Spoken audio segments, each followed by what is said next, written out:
It was almost midnight when my phone lit up, and my wife's voice came through the line, trembling but strangely composed.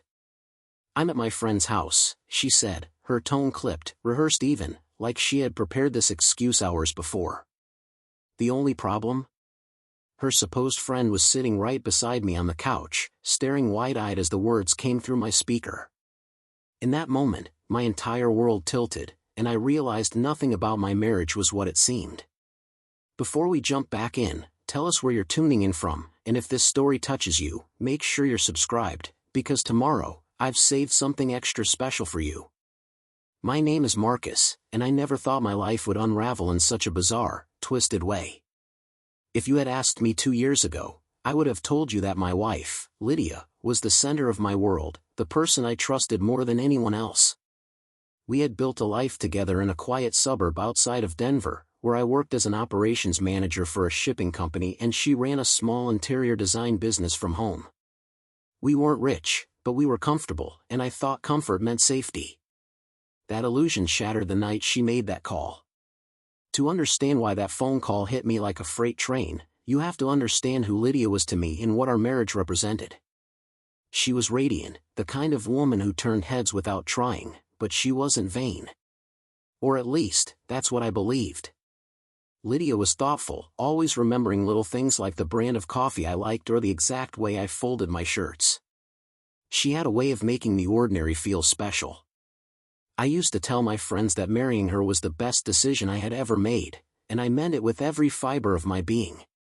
We met 5 years earlier at a charity event hosted by mutual acquaintances. I wasn't looking for anything serious at the time, still healing from a messy breakup, but Lydia walked into the room in a simple green dress and completely disarmed me. She was witty, sharp, and she didn't play games. At least, that's what I thought then. We started talking that night, and it was as if the rest of the world fell away. I didn't stand a chance, she had me hooked from the first laugh. Within a year, we were married, and I believed I had found my forever person. The first few years were filled with what most would call bliss. We traveled when we could, making small adventures feel like grand experiences. Lydia loved to explore little antique shops, and I loved to watch her eyes light up when she found something that reminded her of her grandmother or her childhood. We had our routines, too: Saturday morning coffee runs, Sunday evening movie marathons, and the occasional spontaneous road trip just to get away from the noise of everyday life. To anyone looking in from the outside, we seemed like the perfect couple. And I convinced myself that was exactly what we were. But as I would come to learn, perfection has cracks that you only see when you look closely enough. And sometimes, you don't notice them until it's too late. Lydia had always been social, but not excessively so. She valued her friendships, especially with one of her closest friends, Danielle. The two of them had known each other since college, and I thought their bond was unshakable. Danielle was the kind of woman who was blunt but loyal, and while I wasn't close with her, I respected her for being a consistent presence in Lydia's life. That's what made the midnight call so damning. Danielle was sitting beside me on my couch when Lydia swore she was at her house. The betrayal wasn't just in the lie, it was in the audacity, the sheer confidence Lydia had that her excuse would hold up.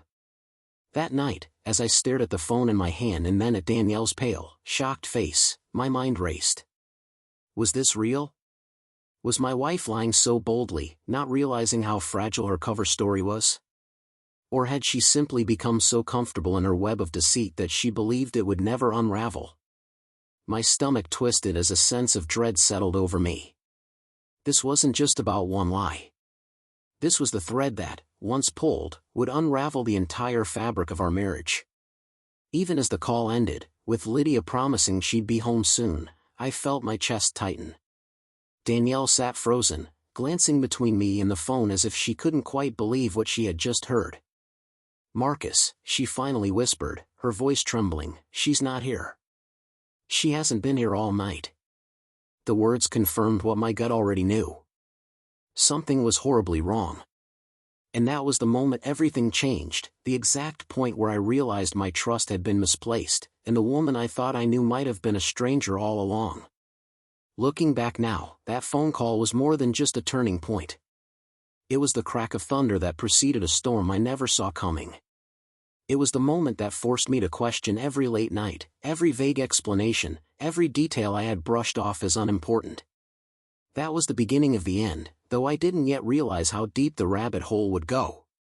All I knew was that nothing would ever be the same again.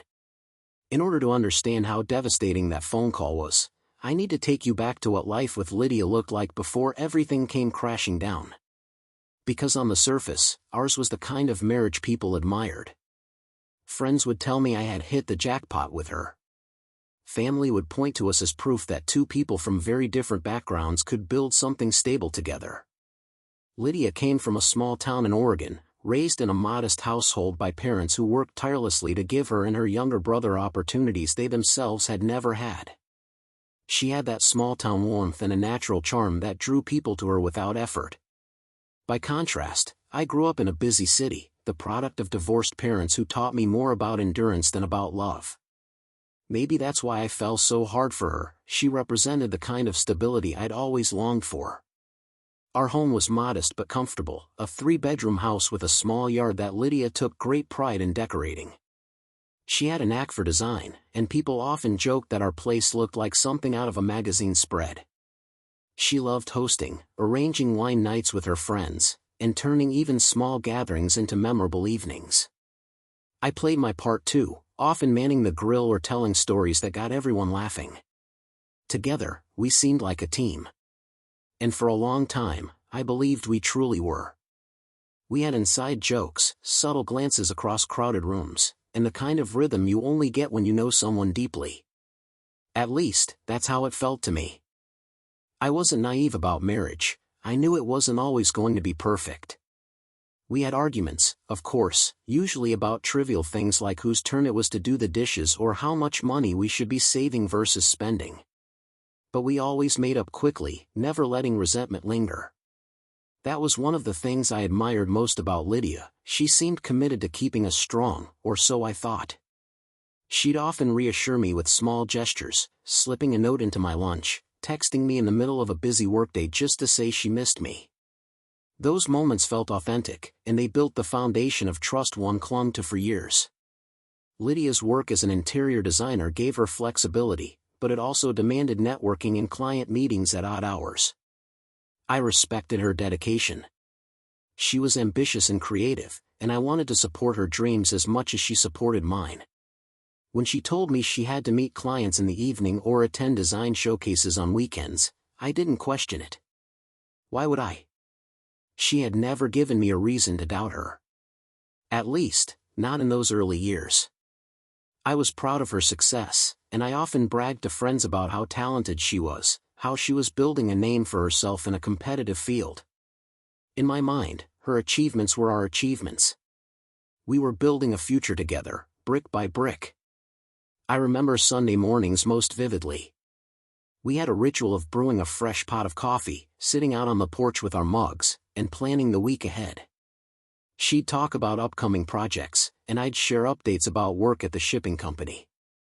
Those conversations felt intimate, like we were plotting the course of our lives side by side. I believed in those moments. I believed in her. It's why the betrayal cut so deeply when the truth began to surface. It wasn't just about lies, but about the shattering of the picture we had painted together. Preparing and narrating this story took us a lot of time, so if you are enjoying it, subscribe to our channel, it means a lot to us. Now back to the story. Danielle, the friend Lydia used as her alibi that night, had always been a fixture in our marriage. She was straightforward, someone who didn't sugarcoat things. I never imagined she'd be sitting on my couch, accidentally proving my wife a liar. In hindsight, it was almost poetic, the friend Lydia trusted to cover for her being the very person who exposed her without even meaning to. But before that night, I never thought of Danielle as anything more than Lydia's sounding board, someone she vented to after a long day or shared laughs with over wine. To me, Danielle was part of the extended circle that made our lives feel fuller. Our wider social circle saw us as solid. We weren't flashy, but we were dependable. People asked us for relationship advice. Lydia especially had a way of making others feel like she and I had cracked some secret code to happiness. It was ironic, considering what I now know. But at the time, I bought into the illusion wholeheartedly. I loved the idea that we were the couple others admired, the ones people looked at and thought, they've got it figured out. That sense of identity, the belief that we were stronger than the chaos of the world, was something I carried with me daily. It was part of who I was. I suppose that's why the lie struck with such force.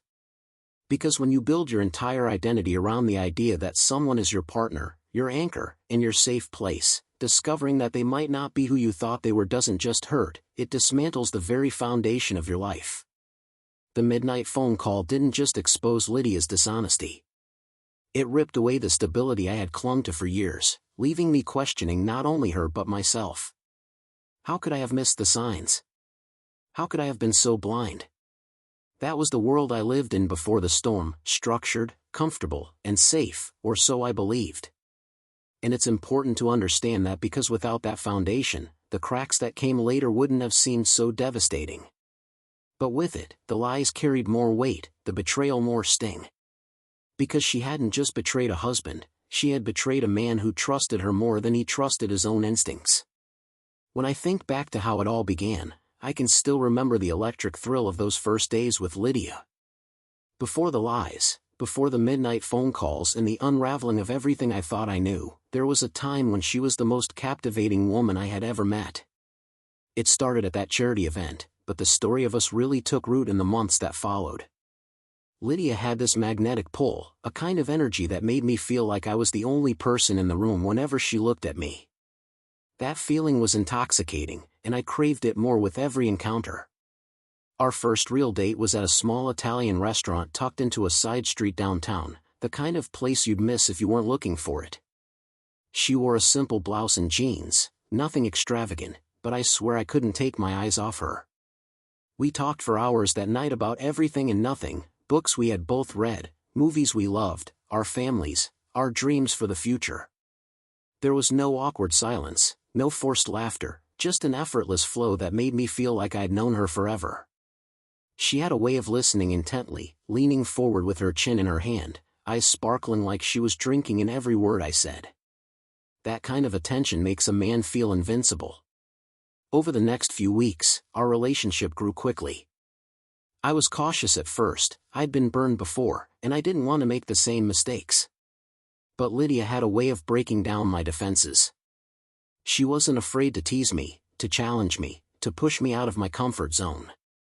When I tried to keep things light and casual, she was the one who leaned into seriousness, asking me about my goals, my fears, the things that kept me awake at night. No one had ever done that before, and it disarmed me completely. It felt like she saw through every mask I had ever worn, and instead of running, she pulled me closer. There were early signs, of course, but back then I mistook them for quirks, not warnings. Lydia had an independent streak that sometimes came off as aloofness. There were times she would disappear for a few hours without explanation, texting me later with a vague excuse like, "Just needed some time to myself." At the time, I respected it. I admired that she wasn't clingy, that she had her own life and didn't revolve around me. But looking back, those small vanishing acts were patterns forming, seeds being planted that I was too blinded by infatuation to question. I told myself it was normal, even healthy, for us to have space. I had no idea that those gaps would eventually grow into chasms of mistrust. The truth is, in the beginning, I wanted to believe everything about her was perfect. She was beautiful, yes, but it was more than that. She was ambitious, driven by her passion for design, and she talked about it with a fire in her voice that made me want to cheer her on. She was playful, too, sending me silly memes in the middle of workdays, surprising me with homemade dinners when I least expected it, and laughing in a way that made me want to hear it again and again. I had been lonely before her, drifting through life with routine and survival as my only compass. She brought color to my grayscale world, and I didn't want to question it. I couldn't. When we introduced each other to our families, I took that as a sign we were on solid ground. My parents were cautious but polite, still skeptical from my previous failed relationships. Lydia's parents, however, welcomed me with open arms. Her father told me I had a strong handshake, and her mother served me a slice of her homemade apple pie, insisting that if I liked it, I was already part of the family. Lydia smiled the entire evening, squeezing my hand under the table as if to say, "See? This is it. We belong together." And in that moment, I believed it wholeheartedly. Our first year together was a whirlwind. We traveled to San Francisco for a long weekend, exploring Fisherman's Wharf and walking hand in hand across the Golden Gate Bridge. She insisted on taking dozens of pictures, capturing every laugh, every stolen kiss, every shared meal. I kept those photos on my phone for years, even after things started falling apart, because they represented a version of us that felt real, at least to me. Lydia had a way of making every day feel like the beginning of something new, something worth holding on to. That's what made the eventual unraveling so cruel. Because when you start from a place of so much hope, the fall feels even steeper. There were times, even in those early months, when she would test me. She'd casually mention how other men flirted with her, waiting for my reaction. I thought it was harmless, a way of reassuring herself that I cared. I laughed it off, told her she was gorgeous and of course men noticed her, but she always studied my face closely after those remarks, as if searching for cracks in my confidence. I didn't see it then, but those moments were small experiments in control, little ways of pushing boundaries to see what she could get away with.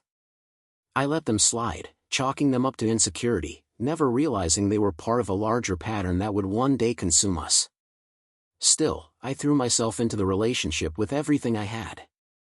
I wanted her to know she was my priority. I showed up for her presentations, celebrated her small victories, and comforted her in her failures. I believed that love meant loyalty, and I was loyal to a fault. My friends teased me sometimes, saying I was whipped or that I had fallen too fast, but I didn't care. I thought Lydia was worth every bit of devotion I had to give. And in those days, she seemed to return it, making me feel like the luckiest man alive. There was a period in our marriage when everything seemed to align perfectly, the kind of time people write about in love stories or reminisce about years later with wistful smiles. Those were the good times, the years when I truly believed Lydia and I were building something lasting. They were filled with routines that felt comforting rather than monotonous, with laughter that seemed to echo endlessly in our home, and with dreams that intertwined so seamlessly that I couldn't tell where mine ended and hers began. If someone had frozen time during that stretch, I would have told you that I had everything a man could want: love, stability, and a partner who stood beside me through thick and thin. I remember vividly the first house we bought together. It wasn't extravagant, just a modest 3-bedroom with a creaky staircase and a backyard that needed more work than I had anticipated. But Lydia saw potential where I only saw a fixer-upper. She walked through those rooms with an infectious excitement, pointing out where she'd hang pictures, where we'd put a small reading nook, and how we could transform the backyard into a garden. Her imagination transformed the space long before the renovations did, and her vision carried us both forward. We spent weekends painting walls, assembling furniture, and learning to compromise about decor choices. I gave into her love of muted earth tones, and she let me keep my oversized leather recliner, even though she said it looked like it belonged in a bachelor pad. We laughed through those disagreements, and those little victories of negotiation made me feel like we were truly becoming one unit. Our social life flourished too. Lydia loved hosting, and I quickly adapted to the rhythm of being the husband who grilled or the guy who told stories at the dinner table. We had barbecues in the backyard with neighbors, wine nights with her circle of friends, and holiday gatherings where her meticulous decorations made our house the centerpiece of the neighborhood. There were evenings when I would look around the room, watching her move gracefully from one guest to another, and feel a surge of pride that this woman was mine. She had a way of lighting up a room, of making people feel welcome and important, and I admired that deeply. In those days, I thought her social energy was just another layer of her charm, something that complemented my more reserved nature. Travel became another thread in the fabric of our happiness. We weren't wealthy, but we saved carefully for small getaways that felt grand in their intimacy. There was a weekend in Santa Fe where we wandered through art galleries and ate spicy food that made us both tear up from the heat. There was a week in Vancouver where we hiked trails that left us breathless but exhilarated, holding hands as we climbed higher. And then there was the road trip along the California coast, where we played old playlists in the car, argued over which diner had the best pie, and pulled over whenever we saw a view too beautiful to ignore. Those trips weren't about luxury, they were about being together, creating memories that cemented the belief that we were unstoppable as a team. At home, we built smaller rituals that carried just as much weight. Sunday mornings were sacred, with the two of us on the porch sipping coffee and planning the week. Friday nights became our movie nights, complete with popcorn and inside jokes about the films we watched. Lydia had a habit of falling asleep halfway through, her head resting on my shoulder, and I'd sit there quietly, unwilling to wake her, content to let the credits roll while I held her close. Those small moments stitched themselves into the tapestry of our relationship, making the larger gestures, anniversaries, birthdays, holidays, feel like mere punctuation marks in an ongoing story of joy. Even our careers seemed to align during that stretch. My job at the shipping company was demanding, but it provided stability, and Lydia's interior design business began to flourish. She would bring home swatches of fabric, sketches of layouts, and stories about clients who adored her work. I loved being her sounding board, offering feedback even though I barely knew the difference between beige and taupe. Her passion was contagious, and I felt proud every time she landed a new client or completed a project that exceeded expectations. We celebrated those victories, not with extravagant dinners but with simple gestures like toasting with cheap champagne in our kitchen or ordering takeout after a long day. We also talked often about the future. Children were part of that conversation, though we agreed we wanted to wait until we were more settled financially. We dreamed about raising a family in that house, about filling those extra bedrooms with laughter and toys. She'd point to the backyard and talk about building a swing set, and I'd nod, picturing myself pushing a child who looked like her. Those dreams felt tangible, like they were just within reach if we stayed the course. It's almost painful to think about now, knowing how far we strayed from those plans, but at the time, it gave me a sense of purpose. We weren't just existing, we were building something meant to last generations. Of course, no relationship is without its flaws, but during those years, even our flaws seemed endearing. Lydia had a habit of leaving half-empty cups of coffee around the house, which drove me crazy, but it became a running joke between us. I snored louder than I wanted to admit, and she'd nudge me in the middle of the night, muttering about how she didn't marry a freight train. Those quirks bonded us, turned into shared humor that lightened the weight of everyday life. We weren't perfect, but we felt perfect for each other. And in the grand scheme of things, that was enough to make me believe we were untouchable. Looking back, I realize how much of my identity was wrapped up in those good times. They weren't just memories, they were proof, in my mind, that we were different from other couples, that we could weather anything because we had already built a foundation of joy. I clung to those years as if they were a shield against whatever troubles might come. I told myself that even if storms arrived, we'd find our way back to those moments, back to the porch coffee, the road trips, the laughter in crowded living rooms. I never imagined those same memories would one day feel like knives twisting in my chest, reminders of a life I thought was real but was already beginning to fracture behind the scenes. The first cracks in our seemingly perfect marriage didn't appear as thunderclaps, they were whispers, almost invisible at first, so subtle I convinced myself they weren't worth paying attention to. If I had trusted my instincts instead of brushing them off, maybe I would have seen what was coming sooner. But hindsight is cruel like that, it shows you the signs you ignored in glaring neon after it's too late to change the outcome. For me, those warning signs began with small shifts in Lydia's behavior, changes so minor they could easily be explained away. She started spending more time on her phone, holding it closer to her chest when I walked into the room. At first, I chalked it up to work. Her interior design business had grown, and she was juggling multiple clients, so it made sense she'd be glued to her device. But there was something in the way she tilted the screen away, the slight pause before she responded to my presence, that stirred unease in my gut. I noticed, but I didn't confront her. Instead, I told myself not to be paranoid, not to sabotage a good thing with baseless suspicion. Then there were the nights when she stayed out later than usual. She explained them easily: client meetings, design consultations, networking events. Her explanations were delivered with the same confidence and warmth she always had, and I had no reason not to believe her. Yet, I couldn't shake the feeling that something was off. Lydia used to text me updates constantly, even about trivial things: what she ate for lunch, a funny joke a client made, a new fabric she discovered. Suddenly, those updates dwindled. If I messaged her in the evening, she'd reply hours later with short, vague responses: busy, sorry, talking, or I'll be home soon. Again, I swallowed my discomfort, reasoning that her business was taking off and I should be proud, not suspicious. But the truth was, a pit was forming in my stomach every time she brushed off my questions. Her appearance changed subtly too. Lydia had always taken care of herself, but there was a new intensity in the way she dressed when she claimed she was going out for work. Dresses that once hung in the back of the closet suddenly became staples. Makeup she rarely wore during our daily life was now applied with care, as if she were preparing for something more than a simple consultation. I noticed, of course I did, but I convinced myself she just wanted to make a good impression. She was ambitious, and appearances mattered in our industry. At least, that's what I told myself to quiet the nagging voice whispering that something was amiss. It wasn't just her physical presence that changed, it was her emotional one too.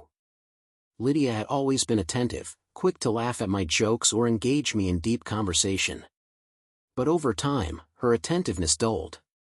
When we sat down for our Sunday porch coffees, her mind seemed elsewhere. She'd nod absently as I spoke about work, her gaze flicking toward her phone on the table. I'd ask if everything was okay, and she'd smile distractedly, saying she was just tired. Sometimes she'd get defensive, snapping that I was overanalyzing. I backed off, not wanting to stir conflict. But those little interactions chipped away at me, leaving me wondering if I was losing her to something, or someone, I couldn't name. There were other moments too, things that seemed so insignificant at the time but now feel glaring. Lydia started locking the bathroom door when she showered, a habit she'd never had before. She began taking phone calls outside or in another room, claiming it was just business but never offering details. When I'd ask casually who she was talking to, she'd answer vaguely: a client, a supplier, a potential referral. The names never came, the specifics always fuzzy. And though a part of me wanted to press harder, another part of me was terrified of what I might uncover. So I let it slide, burying my discomfort under layers of denial. Our intimacy shifted too. For a couple who once couldn't keep our hands off each other, there was now a distance, a coolness that lingered even when we were physically close. She was distracted in bed, often turning me down with excuses of exhaustion or headaches.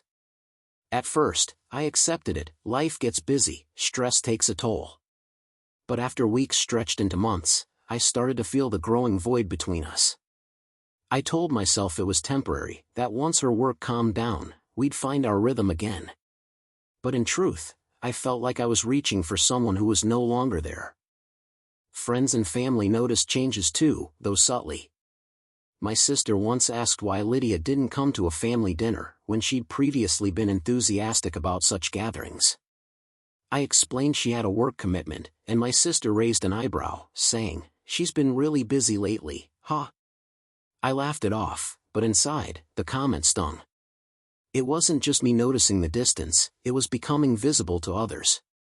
Still, I kept defending her, almost reflexively, as if admitting there was a problem would make it real. The hardest part was the way Lydia could still flip the switch and make me believe everything was fine. There were days she'd surprise me with lunch at work, or evenings when she'd curl up next to me on the couch, her laughter filling the room like it always had. Those moments were powerful enough to erase my doubts temporarily, to make me think I was just imagining things. She had a way of anchoring me back to the good times whenever I started drifting into suspicion. And I clung to those flashes of normalcy, desperate to believe they were the truth rather than the mask covering something else. Looking back, I realized those warning signs weren't random, they were breadcrumbs leading to the inevitable. The late nights, the guarded phone, the shift in intimacy, the vague excuses, they were all pieces of a puzzle I refused to put together because I didn't want to see the picture it revealed. I told myself that love meant trust, that marriages go through phases, that I was being a supportive husband by not prying. But the reality was simpler and much darker. I ignored my instincts because I was afraid of losing the woman I thought Lydia was. And in doing so, I allowed myself to be blindsided by the truth that was slowly creeping toward me. The night everything came crashing down didn't begin with fireworks or chaos. It began quietly, almost deceptively calm, the kind of night you'd expect to slip by unnoticed. I had come home from work later than usual, worn down by a day of endless meetings, and all I wanted was to shower, eat, and sink into bed. Lydia wasn't home, which by that point had become routine. She had left a sticky note on the counter, scrawled in her neat handwriting, "Client dinner. Don't wait up." I read it, sighed, and tried to shove down the unease curling in my chest. I busied myself with reheating leftovers, eating alone in the dimly lit kitchen, pretending that the silence in the house wasn't louder than it should have been. By 11, I was in bed, scrolling aimlessly on my phone, half asleep, when it happened. My phone buzzed sharply against the nightstand, jolting me awake. The caller ID read Lydia. My heart lifted instinctively. Maybe she was calling to say she was on her way home. Maybe she'd had too much wine at dinner and wanted me to pick her up.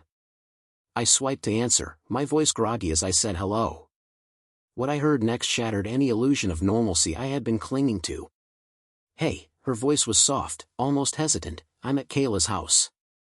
Don't wait up, I'll probably crash here." My brain stalled. Kayla's house? That didn't make sense.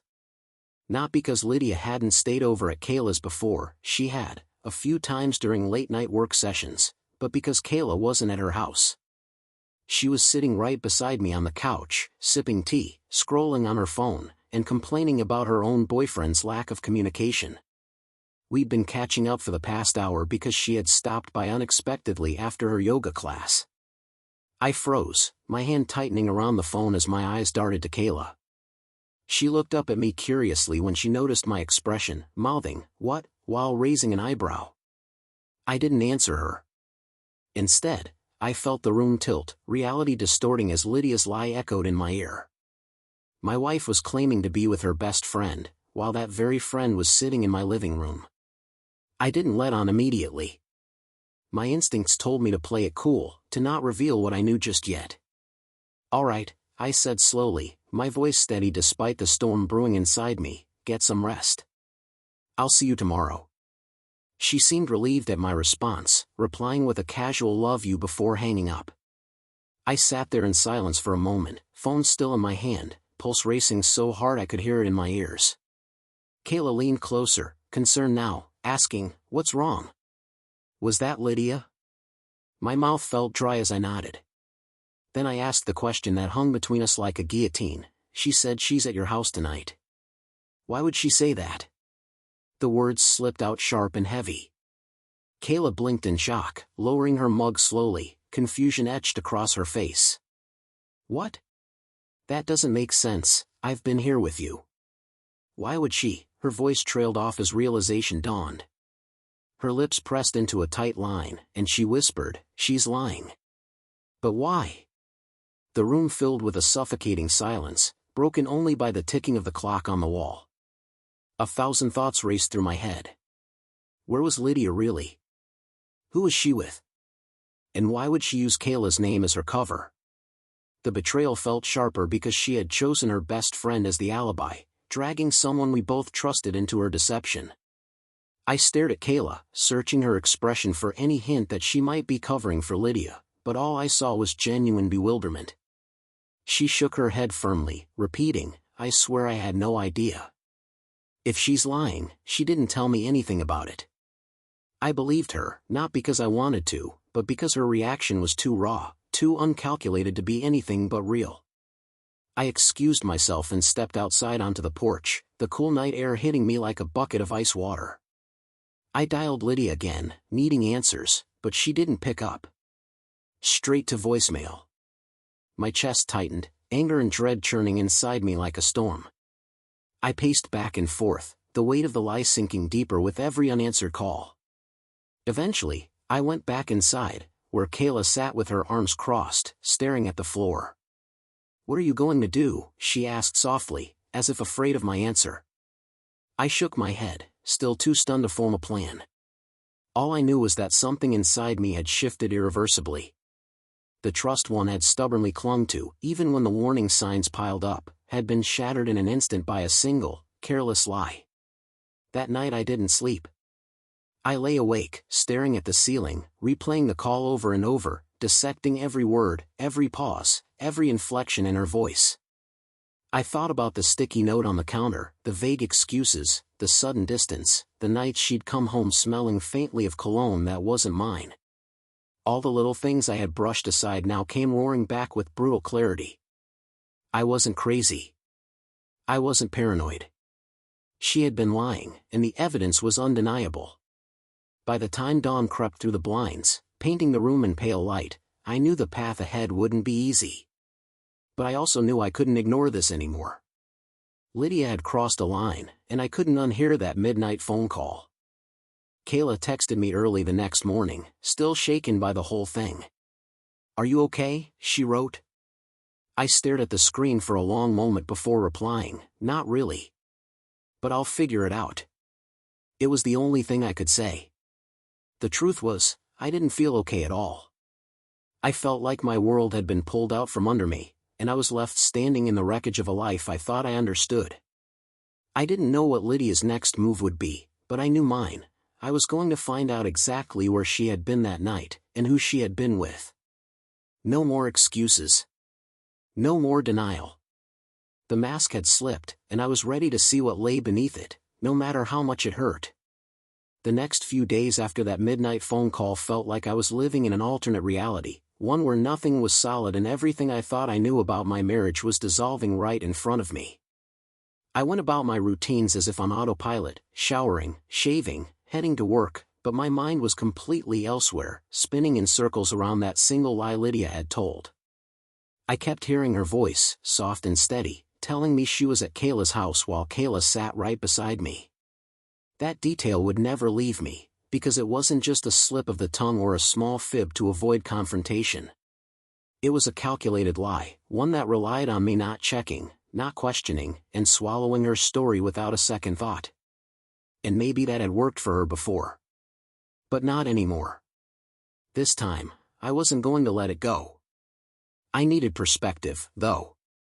I knew that if I kept it all inside, the paranoia and suspicion would eat me alive. So I did something I hadn't done in months. I called my brother, Ryan. Ryan and I had always been close, even if our lives had diverged after college. He lived 2 hours away with his wife and 2 kids, and we didn't talk as often as we should. But when he answered and heard the strain in my voice, he immediately knew something was wrong. "Talk to me," he said, and I did.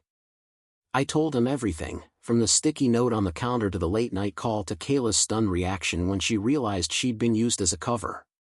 Ryan was silent for a long moment after I finished, and when he finally spoke, his voice was firm in a way that both comforted me and cut through the fog in my head. "You know what that means, don't you?" he said. "She's not where she says she is. She's not doing what she says she's doing. And if she's willing to lie that easily about something that big, then you need to open your eyes." His words hit me like a hammer. Hearing it from him, spoken without hesitation, made the truth impossible to keep denying. I wasn't expecting the anger that followed, though, not from me, but from Ryan. He was furious on my behalf, pacing as he spoke, his tone growing sharper with each word. "You've bent over backwards for her for years, man. I've watched you excuse things that didn't sit right because you didn't want to rock the boat. But now she's making a fool of you. Do you really want to live like that?" I stayed quiet, letting his words sink in, because deep down, I knew he was right. I had been making excuses, glossing over the inconsistencies, convincing myself that Lydia was just stressed or busy, because it was easier than facing the possibility that my marriage was crumbling. But hearing Ryan's voice cut through all the noise gave me something I hadn't had before: validation. It wasn't just in my head. Someone else saw it too, someone who cared about me enough to be brutally honest. That night, Kayla also texted me again. She had been shaken ever since Lydia used her as the scapegoat, and I could sense the guilt in her words even though she hadn't done anything wrong. "I can't stop thinking about it," she admitted. "It feels so wrong that she would drag me into it." "Do you want me to say something to her?" I told her no, at least not yet. The last thing I needed was Lydia knowing that I had someone else aware of her lie. But Kayla's unease only reinforced what I already knew: Lydia's deception wasn't sustainable. The walls were closing in, and sooner or later, the truth was going to spill out whether she wanted it to or not. Between Ryan's anger and Kayla's shaken reaction, the image of Lydia I had once clung to was breaking apart piece by piece, replaced with a much harsher reality. Over the following week, I started noticing more cracks in her stories.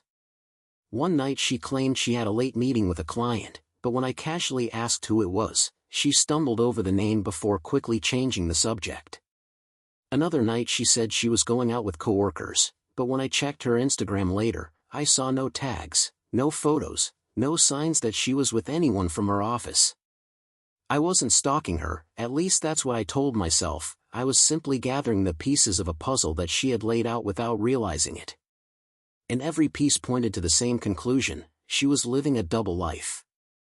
My stomach twisted every time I thought about it, but Ryan's words kept echoing in my mind: "You need to open your eyes." For the first time in a long time, I was actually doing just that. One particularly heavy evening, I finally confided in my coworker Jordan, a guy I had known for years and trusted. We sat in the break room after hours, nursing bad coffee while I unloaded the whole story. Jordan didn't interrupt much, just listened with his brow furrowed and his hand tapping nervously on the table. When I finished, he let out a long sigh and said, "I hate to say this, but it sounds like she's playing you. And the worst part? She's sloppy about it. She's so confident you won't check or won't question that she's not even covering her tracks properly." That stung. Not because he was wrong, but because it meant Lydia didn't even fear the consequences of her lies. She thought I would never dare to challenge her. And maybe she was right, that's how I had been for years. But I could feel something shifting inside me, a quiet fire sparking to life. The external validation I had been receiving, from Ryan's blunt outrage, Kayla's guilt-ridden concern, and Jordan's matter-of-fact analysis, was like oxygen feeding that fire. I wasn't crazy. I wasn't overreacting. My gut had been screaming at me for months, and now I had other people confirming what I had been too scared to admit: Lydia was deceiving me. And not just in small ways, but in ways that cut to the very foundation of trust in our marriage. That realization didn't bring relief, it brought sorrow and fury and a kind of clarity I hadn't felt before. For the first time, I wasn't afraid of acknowledging the truth. I was afraid of what would happen if I didn't. That night, lying awake in the dark, I thought about the years I had spent loving Lydia, building a life with her, convincing myself that what we had was unshakable. And then I thought about the phone call, the lie, the look on Kayla's face when she realized what had happened, Ryan's anger spilling through the phone, Jordan's firm voice telling me I was being played. All of it painted a picture I could no longer look away from. The weight of denial was gone, replaced by the unbearable heaviness of truth. And though it hurt more than anything I'd ever faced, I knew something with absolute certainty: the next step was coming. Something was going to break. It was the following weekend when everything inside me finally hit rock bottom, the point where no amount of denial, excuses, or wishful thinking could soften the blow. Lydia had told me she would be gone overnight for a corporate retreat, something she claimed her company organized annually for team building and strategy sessions. She had mentioned it casually a few days prior, brushing it off as if it were nothing, but her tone had felt rehearsed, as though she was daring me to question it. I didn't. I simply nodded, filed it away, and quietly began preparing myself for what I knew deep down was coming. The lie at midnight had broken something in me, and every day since had been a steady unraveling of illusions. This retreat would be the final test, and I think a part of me already understood the truth: she wasn't going to any retreat, and I wasn't going to keep pretending otherwise. That Saturday morning, I drove Lydia to the airport. She insisted she didn't need me to, but I offered anyway, needing to see how far she'd take the act. She kissed me on the cheek, gave me a tired smile, and wheeled her small carry-on bag through the sliding glass doors without looking back. I sat in the car for a long time after she disappeared into the crowd, my stomach knotted, my chest aching. Something told me not to leave, so I didn't. Instead, I parked in the far lot and watched the departures board inside the terminal from the app on my phone. I checked every flight that morning, every destination she might have been headed to. There was no corporate retreat, no ticket in her name. My throat tightened as the minutes ticked by. Finally, I saw her again, not boarding a plane, but walking back out the doors, her bag still rolling behind her. She moved quickly, glancing around nervously, before stepping into a silver sedan that had just pulled up. The car drove off, and though I couldn't see the driver's face clearly, I didn't need to. My worst fears had been confirmed in a single moment. Lydia had lied straight to my face and disappeared into another man's car. I didn't chase them. I didn't blow up her phone or try to follow in some desperate bid for proof. I didn't need more proof. The sight of her climbing into that car was enough to burn away any doubt I still clung to. Instead, I sat there with my hands gripping the steering wheel so tightly that my knuckles turned white, the enormity of what I had just witnessed sinking into my bones. Rock bottom wasn't dramatic. It wasn't loud. It was quiet, cold, and hollow, the realization that the person I had loved and trusted more than anyone else had been living a lie in broad daylight. And the cruelest part? She didn't even care enough to cover it properly. She thought I would never notice, never question, never stop being the fool who took her words as gospel. That realization didn't just break me, it hardened something inside me. Later that evening, I sat alone in the house, the silence pressing down on me like a weight. I thought about the years we had spent together, the promises whispered in the dark, the plans we had made for the future. And then I thought about the sticky notes, the vague excuses, the midnight phone call where she claimed to be at Kayla's, and the image of her stepping into another man's car while telling me she was flying out for work. The contrast was unbearable. The woman I had built my life around was gone, replaced by someone I barely recognized, someone capable of deception so casual and effortless that it left me questioning everything. I tried to cry, but the tears wouldn't come. Instead, a strange clarity settled over me, sharper than grief. I understood, finally and completely, that there was nothing left to salvage. That night, Ryan called me, sensing something was wrong. I told him everything, my voice flat as I recounted what I had seen at the airport. He was quiet at first, then let out a low whistle. "That's it, man. That's your answer. You can't come back from that." I agreed with him, though hearing it out loud still hurt like a blade to the chest. Kayla also texted me the next day, asking how I was holding up. I didn't tell her the full story yet, but I did let her know the truth was out in the open now, that I had seen enough to know Lydia's betrayal was real. She responded with a short message, "I'm so sorry. You didn't deserve this." And though her words didn't fix anything, they reminded me that I wasn't entirely alone in the mess Lydia had left behind. The following days were the hardest, not because I doubted what I had seen, but because I was forced to exist in the same space with Lydia while carrying the weight of that knowledge. She came home Sunday night, chattering about her retreat, dropping fake details about fake colleagues, her eyes never quite meeting mine. I listened, nodding occasionally, my face a mask I forced myself to wear. Inside, however, I was screaming. Every word she spoke was another knife twist, another reminder of just how deep her lies went. And yet, even in that torment, I felt something I hadn't before, power. For the first time, I knew more than she thought I did. I held the truth quietly in my hands, and she had no idea. That knowledge gave me strength, even as it shattered me. By the end of that week, I stopped waiting for her to come clean. I stopped hoping she might slip up and reveal everything on her own. Instead, I accepted what my gut, Ryan, Kayla, and even Jordan had been telling me all along. Lydia wasn't the woman I thought she was, and my marriage wasn't built on trust anymore. It was built on lies, half-truths, and manipulation. Rock bottom wasn't just about catching her in the lie. It was about accepting that I had reached the end of my capacity to forgive, to excuse, to pretend. And once I reached that point, there was no turning back. The man I had been, the one who ignored the warning signs, who swallowed his doubts, who tried to hold on to a version of Lydia that no longer existed, died the moment I saw her step into that car. What remained was someone who was finally ready to act. As I sat at the kitchen table one evening, staring at the wood grain like it might offer me answers, I realized that the fear of confrontation, the fear of what life might look like after Lydia, had vanished. In its place was something far more powerful: resolve. I didn't know exactly how the confrontation would go or how ugly things might get, but I knew it had to happen. I couldn't continue living under the same roof with her lies suffocating me every day. It was time to stop being the passive husband who got lied to and start being the man who stood up for himself. And with that clarity, I knew exactly what the next step had to be. The confrontation happened sooner than I expected, though by the time it came, I was more than ready. I had spent nearly a week carrying the weight of Lydia's lies in silence, watching her weave story after story, each one more elaborate than the last, and I knew I couldn't keep living like that.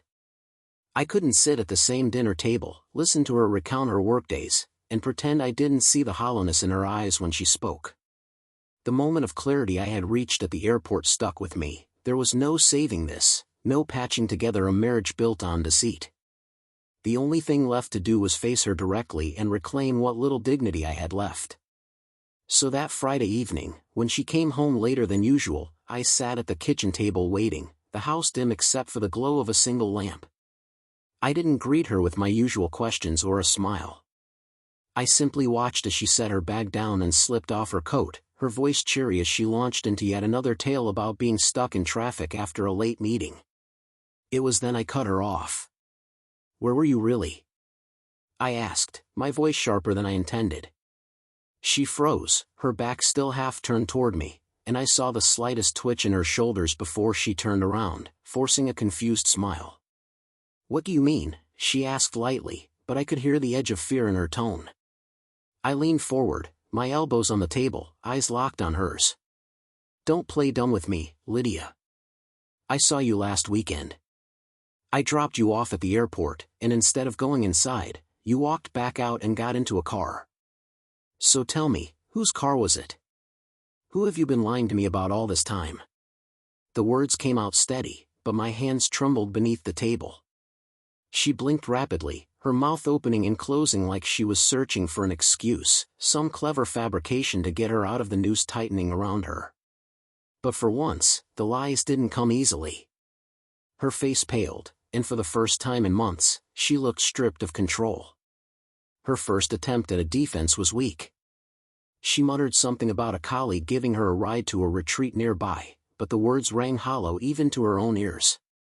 I shook my head, cutting her off again. "Stop. Just stop. I don't need another story. I need the truth. And if you can't give it to me, then this conversation ends here, because I've had enough of being lied to." My voice grew firmer, louder, surprising even myself. Lydia sank into the chair across from me, her composure slipping with every second of silence that stretched between us. Finally, she whispered, "It's not what you think." That phrase, the cliché of every cheater, hit me like a slap. My stomach twisted, but I leaned in closer, refusing to let her escape. "Then tell me what it is. Tell me why you called me at midnight and said you were at Kayla's when she was sitting in my living room. Tell me why you thought you could spin stories about retreats and late meetings while climbing into someone else's car. Tell me, Lydia, because I'm done living in the dark." Her eyes filled with tears, but I didn't flinch.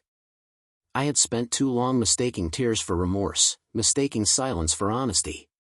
Finally, after what felt like an eternity, she admitted it: she had been seeing someone from her office. It started as late nights working together, drinks after meetings, and eventually spiraled into something more. She said she never meant for it to happen, that it was a mistake, that she still loved me. But the words felt empty, like rehearsed lines from a script. Every syllable only widened the chasm between us. I sat back, listening in silence, my chest tight but my mind clearer than ever. Her confession wasn't a relief, it was confirmation.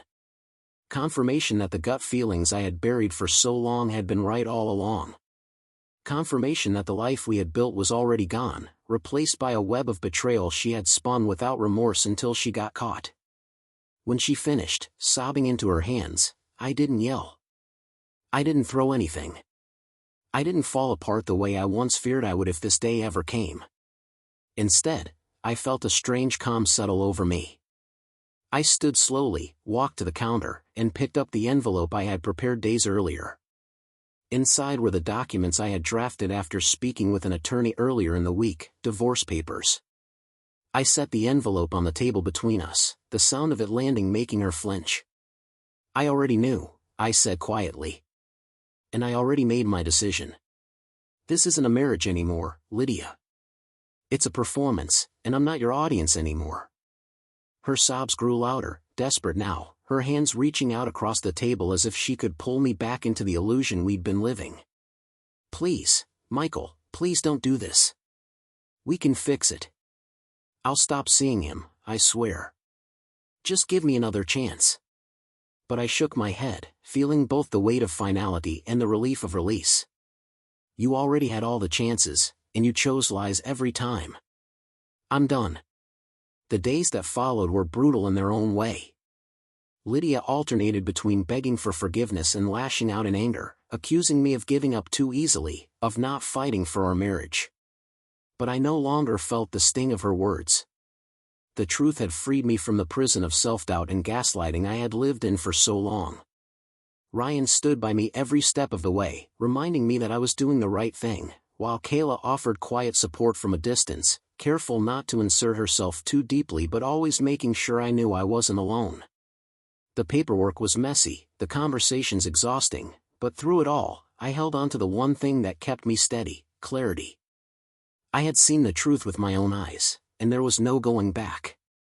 Months later, I found myself sitting on the same porch where I had once paced nervously after Lydia's midnight call, the night my world began unraveling. But this time, the air felt lighter. The silence no longer suffocated me, it soothed me. I thought about how far I had come, about the man I had been before all of this, and the man I was now.